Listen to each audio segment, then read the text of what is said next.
شايفة الفراخ ازاي بتلمع من كتر النظافة؟ في ستات بتقول بحط بصل وورق لورا وحبهان وغيره وغيره ويطلع الفراخ والشوربة ريحتهم زفرة. مش المشكلة حطيتي ايه، المشكلة في التنظيف. نضفيها صح. هاتي طبق فيه مية ودوبي فيه ملح وحطي شوية دقيق، اتأكدي كله داب. انزلي بالليمون، اعصريه وخلي القشر في المية. هاتي حاجة تقطعي عليها وحطي مصفى في الحوض وفيها الفراخ. يلا هنبدأ بالورك. وتعالي عند آخر العظمة من تحت وشيلي الحتة دي، ملهاش لازمة وما فيهاش لحم وأساسا مش بتتاكل. وكمان الحتة دي اللي بيقولوا عليها كبدة، شيليها ونضفي مكانها كويس وتخلصي من أي زلال. يا ريت التنظيف ده يكون تحت الحنفية، هيبقى أسرع وأنضف، بس أنا حبيت أوريكي من قريب بتفصيل. كده الورك نضف نوعا ما. هنحطه في محلول النقع بينا على الصدر. تتخلصي الأول من طرف الجناح وبسكينة تتخلصي من الزوائد البيضة دي، مش دهون لحمة ضاني هتخليها، شيليها أفضل.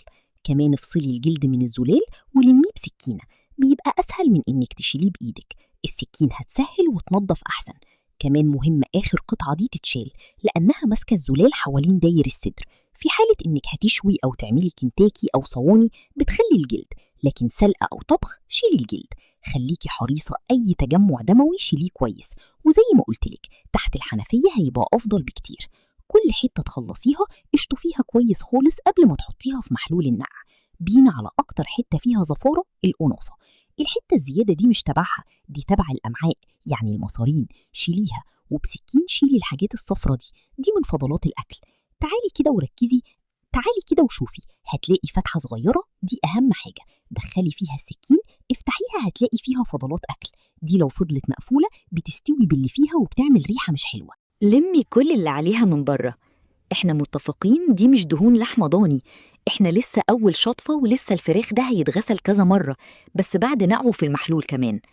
ده القلب، عليه غلاف شفاف، شيليه. وتعالي عند الحتة البيضة دي وقطعي، هتلاقي من جوه فيه تجمع دموي. وطبعا لو استوى وهو مقفول بكمية الحاجات اللي فيه دي هيخلي الريحة معاكي صعبة. افتحي كل حتة فيه ونصفيها من الدم كويس. الحاجات دي صغيرة بس هي اللي بتعمل الزفارة. شوفي الحتة اللي قطعناها دي شكلها ازاي مش حلو. اشطفي القلب كويس وبعد كده حطيه في محلول النقع. بينا على الكبدة، أي حتت بيضة، أي عروق، أي تجمع دموي شيليه. والعروق المقفولة افتحيها واسحبي الدم، هيطلع معاكي بسهولة. هي مش بيبقى فيها كتير، هما بيبقوا وسطانيين. لو ما شلتيهمش بعد ما استووا تيجي تاكلي الكبدة هتلاقي عروق سودة فيها، ودي طبعا حاجة هتوقف نفسك منها. يبقى تتعبي شوية وتنضفي حلو وتاكلي بنفس.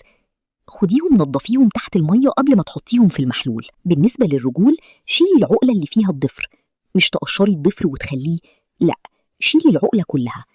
في ناس مش بتحبها وبترميها، لكن سبق وقلنا الأكل أذواق، وكل واحد وذوقه في الأكل. وفي ناس بتحبها وتقول ليها فوايد. ولو في حتة في الرجل زي كده شيليها بسكين أفضل، بس شيلي طبقة كبيرة، يعني هي واللي تحتها. ده بقى لو عايزة تشيلي الجلد خالص.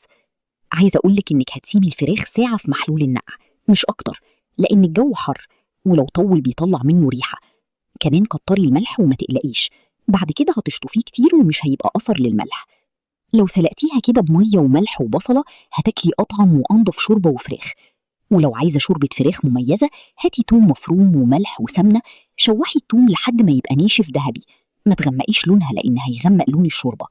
حطي المية تغلي وانزلي بالفراخ، ضروري تشيلي الريمة أول بأول.